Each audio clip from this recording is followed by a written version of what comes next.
This is Eye on New York for Sunday, May 2nd, 2010. Now, from the CBS Broadcast Center in New York City, here. Coming up, the Metropolitan Opera's Keith Miller tells us about his unusual and inspiring journey from pro football player to opera star. Next.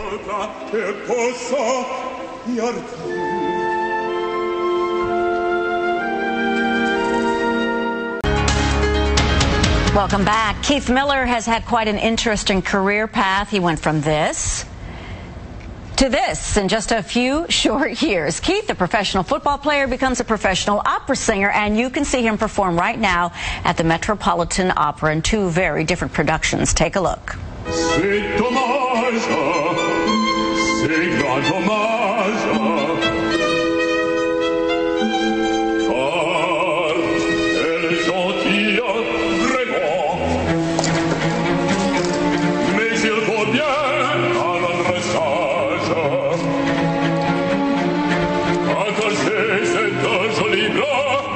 Why the switch from football to opera? Keith is here to explain. Welcome to Eye on New York. That was wonderful to see you there performing in Carmen. Oh, thank you very much. It's weird. It's the first time I've really seen yourself. Yeah, you try not to ever put those pictures in your head. Well, you're there on the stage, the most prestigious opera stage in the world, the Metropolitan Opera. You debuted there in 2006. So you had quite a professional football career, and then things didn't work NFL-wise. The bug bit you. You said, I'm going to try this. Yeah, it was a very weird thing how everything kind of transitioned from football to opera, but basically I had a chance to do some more workouts with some teams or go to the Academy of Vocal Arts in Philadelphia and study.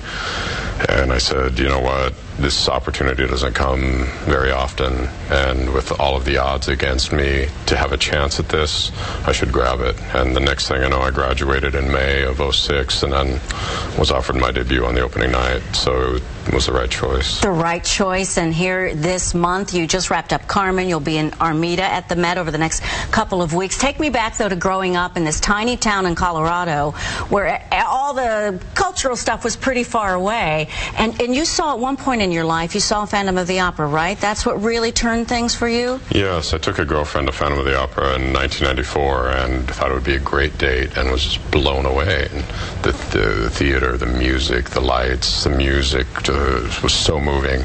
So I bought CDs and started listening to everything. And then when I ran out of musical theater, I rented the Three Tenors. And I saw Pavarotti singing Nessun Dorma, and that just kind of upped everything to the next level and really got me interested into opera. But did you know anything about it in your growing up? You know, the farm life and this very rural life in Colorado? I mean, I don't mean to diss it that they don't know opera, but where did that come in here, Keith? The first experience I ever had with opera, I was waiting for, it was a 60-minute special, and Arnold Schwarzenegger was going to be on.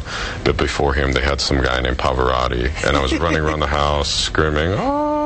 making fun of him, and I had no idea later on I'd actually meet him and, you know, be a huge fan and be in the business. So I had no idea that, you know, opera existed when I was growing up. We had a farm, we worked cattle, and, you know, sports was kind of the only thing there to do. And you were in the Fiesta Bowl, I mean, with Colorado. I mean, you, as a fullback, very, very successful, and then playing overseas in Finland and with arena football. I mean, compare the discipline, will you please, of being a fullback, the X's and O's, to what, adagio and crescendo and tough work on the stage, all crowded, and keeping your voice in order? Yeah, those things are very, very similar, but the most, I don't know, probably the most beneficial thing that happened to me was there was a time when all these spring football leagues were coming out in the U.S., and XFL was one of them, but not knowing what was going on and just having the mental discipline to always be focused on the goal and not let the world spin around you. That's what transitioned most into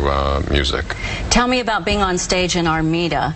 Renee Fleming, the wonderful soprano, and there you are, and she plays a sorceress. I mean, visually it's so impressive, but just for you with that beautiful bass voice. Tell me the thrill for you, Keith. Oh, every night is just a privilege to be on that stage. If my career had only been one performance of one of the roles that I've done, it would have been the greatest career ever.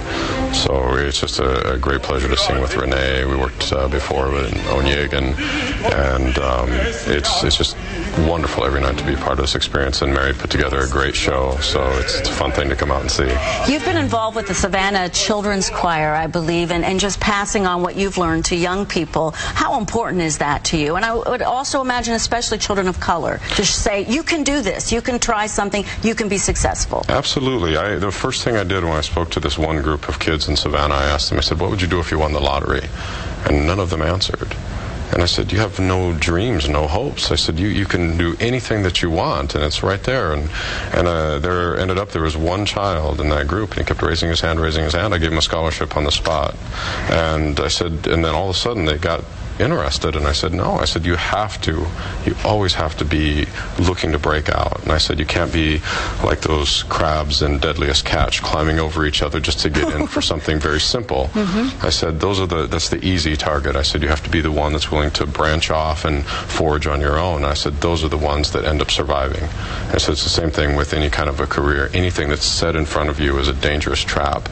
And just like the real world, they'll climb over each other to try to get it and hold each other down, and then they all get sucked up, and the one off on the side working is the one left standing. Who makes the touchdown, who gets the standing ovation. Yes. Thank you so much, Keith. It was really a pleasure to meet you, and I saw you in Tosca, and I'm going to see you in Armida, and I'm very thrilled to meet you here. Thanks for sharing your story. Thank you very much for having me. Keith Miller, he performs in the Metropolitan Opera production of Armida over the next 2 weeks.